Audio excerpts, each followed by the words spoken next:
تمہارے بغیر جینے کا تصور نہیں کیا کبھی میں نے۔ وہ اپنی جگہ سے اٹھ کر اس کی طرف اپنی پشت کرتے اپنے آنسو زبردستی صاف کرنے لگی تھی۔ ارے میں نے رلا دیا اپنی محترمہ کو، میں ابھی آئس کریم لے کر حاضر ہوا۔ ہمدان اسے منانے کے لیے آئس کریم لینے گیا۔ وہی وقت تھا جب مہران اندر آیا تھا اور اپنی جنگلی بگلی کو لان میں کھڑے دیکھ وہیں آ گیا۔ اہم اہم، وہ اس کے پاس جا کر کھنکارا تو وہ پلٹی۔ تم؟ اسے لگا تھا ہمدان واپس آ گیا، مگر یہ کیا، اس کی جگہ پر مہران موجود تھا۔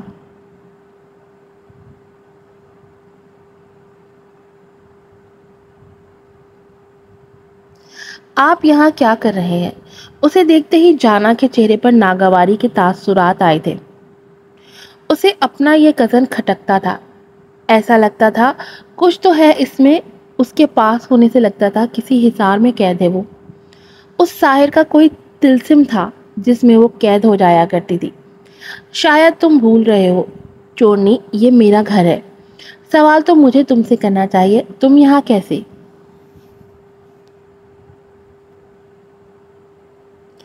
وہ اس کے کندھے سے کندھا ٹکراتے بولا تو وہ نازک جان پل میں ڈول گئی تھی اور اسے گھور کر دیکھا۔ میرے قریب مت آیا کریں، زہر لگتے ہیں مجھے وہ لوگ جو بے وجہ فری ہوتے ہیں۔ وہ اسے انگلی دکھاتے بولی۔ کیا واقعی؟ لیکن اگر میرے پاس قریب آنے کا اجازت نامہ موجود ہو تو؟ اس کی معنی خیز بات پر وہ غصے سے چیخی۔ کیا؟ یہی کہ لگتا ہے اب بڑوں سے بات کرنی ہی پڑے گی۔ وہ سیدھا ہوتے ہوئے بولا۔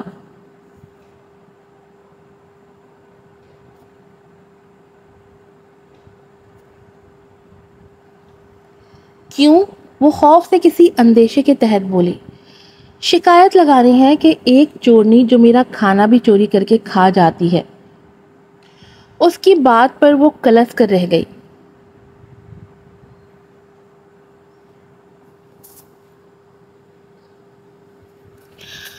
فرض کرو اگر میں تمہارا شوہر ہوتا تو؟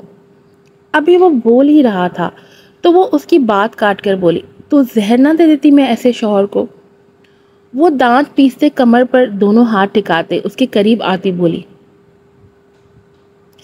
ہائے، اگر میری بیوی تم ہوتی نا تو تمہارے ہاتھوں زہر بھی خوشی خوشی پی لیتا۔ وہ دل پر ہاتھ رکھتے گہرا سانس بھرتے بولا تو وہ اس کی حد دیکھ کر رہ گئی۔ آخر کتنا سرپھرا انسان تھا یہ، آخر کوئی کسی کے لیے اپنی جان قربان کیوں کرے گا؟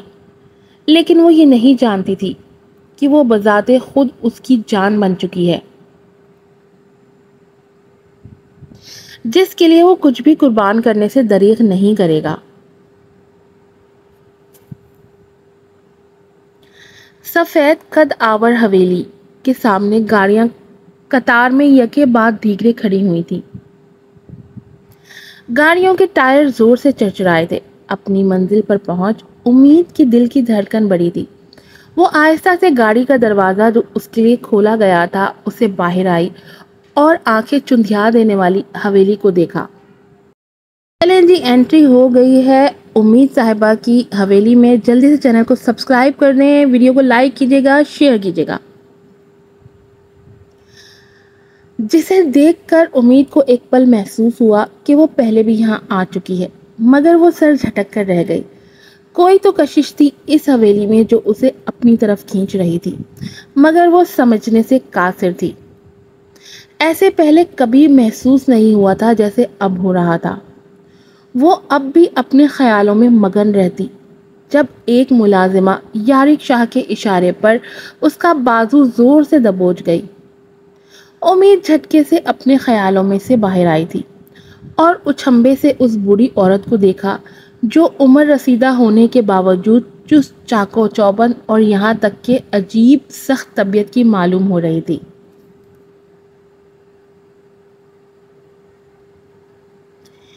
اے چھوکری، تو ہی ہے نا وہ جسے سرکار باندھی بنا کر لائے ہیں؟ اس کی بولی سے زیادہ امید اس کی بات پر حیران تھی۔ کیا یہاں کے لوگ اتنے پست ذہنیت کے تھے کہ غیروں سے ایسا برتاؤ کرتے تھے؟ اپنے ہاتھوں کے ساتھ ساتھ زبان کو بھی لگام دیں گی تو بہتر ہوگا۔ نہ ہی آپ کا مجھ سے کوئی رشتہ ہے جو اس طرح مجھ پر حکم چلا رہی ہیں۔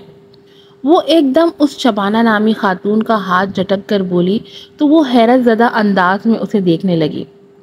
وہاں کے ملازمین بھی حیرت زدہ تھے۔ شبانہ بیگم سے پہلی بار کسی نے ایسے بات کی تھی۔ بے شک وہ ملازمہ تھی، مگر وہ ان سب کے بچپن سے وہاں تھی، دادی حضور کی خاص ملازمہ۔ ان کی شان میں گستاخی بھی دادی کی شان میں گستاخی مانی جاتی تھی۔ اس کے اس طرح جھٹکنے پر وہ بری طرح پیچو تاب کھاتی رہ گئی۔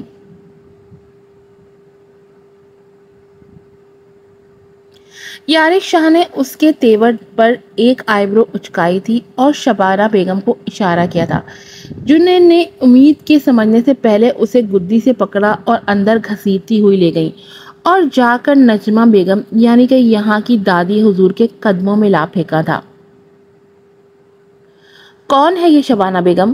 وہ امید کو زیرک نگاہوں سے گھورتی اس کے مغربی لباس کو نخوت سے دیکھتی بولی، یہی ہے وہ بی بی سائیں جس کے بھائی نے ہماری ملیحہ بٹیا کو قتل کیا ہے۔ وہ رن سے بولی تو دادی حضور کی آنکھوں میں آنسوؤں کی لرزش ہوئی تھی، مگر وہ اپنے ہونٹ بھیج گئیں۔ تو اس کا یہاں کیا کام؟ ملازموں کے اڈے پر بھیج دیتے۔ وہ صفاقی سے بولیں تو وہ حیرت سے ان کا چہرہ تکتی ہاتھ جھاڑ کر کھڑی ہوئی تھی۔ کیا یہ آپ لوگوں کی خاندانی بیماری ہے، بات بے قصور لوگوں کو اپنے پیروں میں پھینکنا؟ امید سیدھی ہوتی ہتھیلی سے رستا لہو اپنی شرٹ سے رگڑتی ان کی آنکھوں میں آنکھیں ڈال کر بولی تو نجمہ بیگم اس کے نڈر اور دلیر انداز پر ٹھٹکی تھی۔ کچھ تو تھا اس لڑکی میں، ایسا بھی کیا تھا جو اسے شے دے رہا تھا؟ شبانہ پوری بات کیا ہے؟ وہ کڑکدار آواز میں بولی۔ بی بی سائیں یارق سرکار نے اس لڑکی کو بھرے جرگے میں اپنے نکاح میں لیا ہے۔ ان کی بات پر نہ ہی صرف دادی حضور کو بلکہ حویلی کی تمام عورتوں کو حیرت کا شدید جھٹکا لگا تھا۔ یارق اور نکاح؟ جو لڑکا ان کی بات ٹالتا شادی نہ کرنے پر بضد تھا، آج خون بہا میں آئی اس ونی لڑکی سے نکاح کر لایا تھا۔ یہ بات کسی کو ہضم نہیں ہوئی تھی۔ نجمہ، یہ کیا کہہ رہی ہو؟ جانتی بھی ہو تم؟ ان کی سخت آواز یارق شاہ نے اندر آتے مزے سے سنی تھی۔ اسے اندر آتے دیکھ تحریم بیگم لپک کر اس کے پاس آئی تھی۔ یارق شاہ، یہ میں کیا سن رہی ہوں؟ بجائے تم اپنی بہن کے مجرم کو مارو، تم اس قاتل غلیظ شخص کی بہن کو اپنے نکاح میں لے آئے ہو۔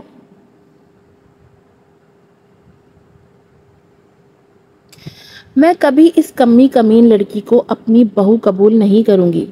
ابھی تو میری ملیحہ کا کفن بھی بیلا نہیں ہوا اور تم نے اس زانی مرد کی بہن سے نکاح رچایا۔ کیوں کیا تم نے ایسا؟ کیوں؟ اس لڑکی کو میں زندہ نہیں چھوڑوں گی۔ وہ امید کو نفرت سے دیکھتی ہوئی بار بار اس کی عزت دو کوڑی کی کرتے ہوئے بولی تو وہ انہیں ٹوکے بغیر نہ رہ سکی۔ وہ شخص میرا بھائی نہیں ہے، اس لیے اس شخص کو بار بار میرا بھائی کہہ کر بھائی کے لقب کو گالی مت دیں، اور نہ ہی میں اس شخص کی بہن ہوں، اس لیے سوچ سمجھ کر بولیں۔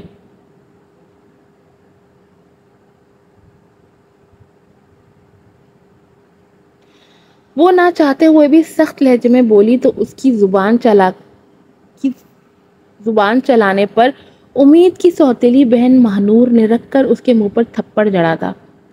کمینی لڑکی، تمہاری جرت کیسے ہوئی تائی سرکار کی شان میں گستاخی کرنے کی؟ آواز نیچے رکھو، نہیں تو ٹانگیں توڑ دوں گی، آئی سمجھ؟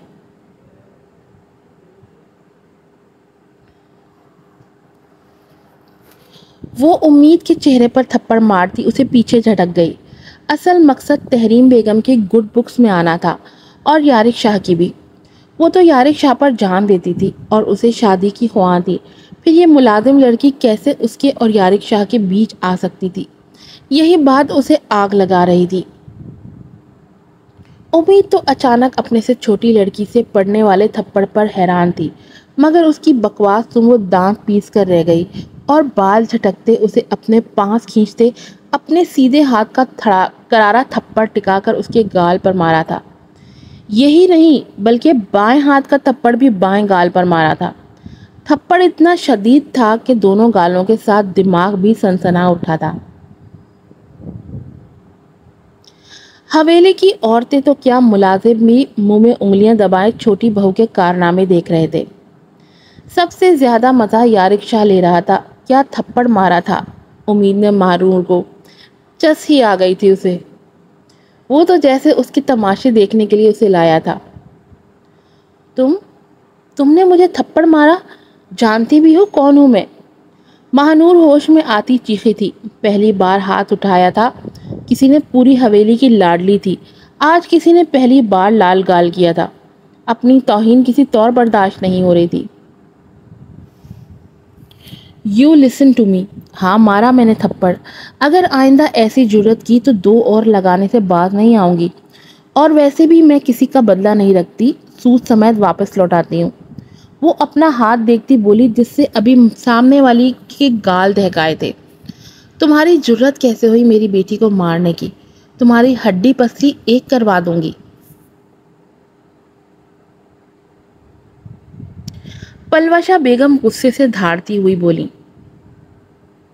میں نہیں جانتی تھی آپ لوگ کسائی بھی ہیں، آپ کے یہاں ایسا سلوک ہوتا ہے کیا نئی نویلی دلہن سے؟ وہ یارق شاہ پر طنز کرتے ہوئے بولی تو وہ اس کی جرت کو داد دے کر رہ گیا۔ کمال کا جگرا تھا لڑکی میں، مجال ہے جو پل کو لڑکھڑائی یا گھبرائی ہو۔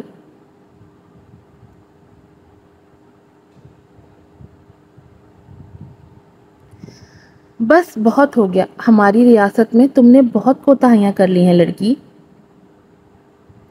نجمہ، اسے کال کوٹری میں بند کر دو، وہاں اس کا کھانا پینا سب ممنوع ہے۔ کچھ دن بھوکی رہے گی تو خود عقل ٹھکانے آ جائے گی۔ وہ اس کی اکڑ توڑنے کے لیے اسے سزا دیتی ہوئی بولی، جسے اس نے سر تسلیم خم کر کے قبول کیا تھا۔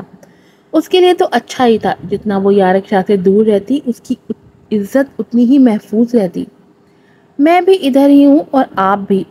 آپ کو آپ کی رائے بدلنے پر مجبور نہ کر دیا تو میرا نام بھی امید نہیں۔ دادی حضور کے حکم پر اس کے ہاتھ رسی سے باندھے گئے تھے، جس پر وہ ان کے قریب سے جاتے ہوئے دھمکی دینا نہیں بھولی تھی۔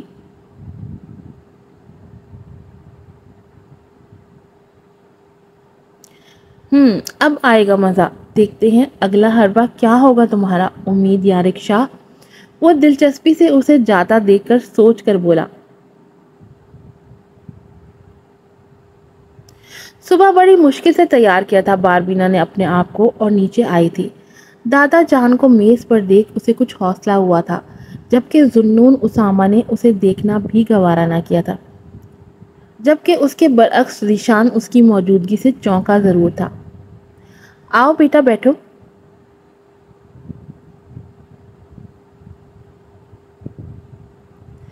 ان کی بات پر وہ کرسی کھینچ بیٹھ گئی۔ کھانے کے دوران وہی لوگ باتیں کرتے رہے اپنی زبان میں، جبکہ ذوالنون اسامہ اور ذیشان منہ کھولے ان دونوں کو اپنی مقامی زبان میں بات کرتا دیکھ رہے تھے۔ کھانا تو جیسے بھول ہی بیٹھے تھے۔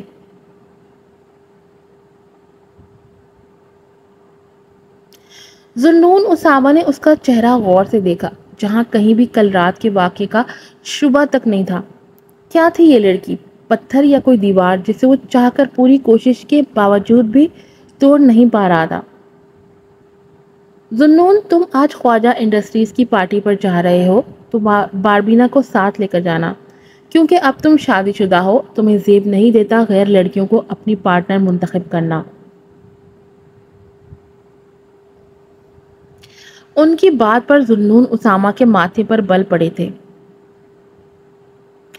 اور آپ کی یہ لاڈلی اتنی قابل ہے کہ میرے ساتھ معاشرے میں کھڑی ہو سکے؟ معاف کیجیے گا اگر آپ سوچتے ہیں کہ میں اسے لے کر جاؤں گا تو اپنی بے عزتی کے ذمہ دار آپ خود ہوں گے۔ یہ محترمہ اردو زبان تو بول نہیں سکتی، وہاں کسی نے انگریزی میں سوال کیا تو اپنا سا منہ لے کر رہ جائیں گی۔ وہ ٹیشو سے اپنا منہ صاف کرتا اٹھا۔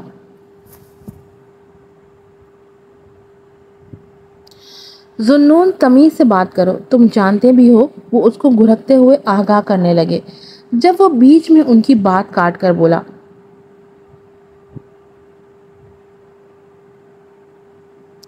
جانتا ہوں یہ میری بیوی ہے اور یہ بات تو میں آپ کی چہیتی کو بھی رات اچھے طریقے سے سمجھا چکا ہوں۔ اس کے لیے جو ڈریس بھیجوں وہ پہن کر اسے تیار رکھیے گا، شام لے جاؤں گا اس ساتھ اسے۔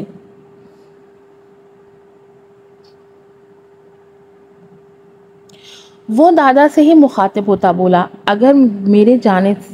مگر جانے سے پہلے اچانک پلٹ کر اسے دیکھا، تم اگر مجھے میرے بیچے گئے لباس کے علاوہ کسی اور ملنگوں والے لباس میں نظر آئیں تو اچھا نہیں ہوگا۔ وہ اس کے مقابل لباس پر طنز کرتا وہاں سے جا چکا تھا، جبکہ باربینا اپنے ہونٹ کچل کر رہ گئی تھی، کیونکہ وہ جانتی تھی کہ وہ اسے اپنی طرح کے لوگوں میں لے جا کر ایک بار پھر بھری محفل میں بری طرح سے بے عزت کرنے کا ارادہ رکھتا تھا۔ ذیشان کی ہوم ٹیوٹر آئی تو وہ کمرے میں جا چکا تھا ان سے پڑھنے۔ دادا کے ساتھ کچھ دیر باتیں کرنے کے بعد اس نے کچھ کھانے کی چیزیں تیار کی تھی ذیشان کے کمرے میں لے جانے کے لیے۔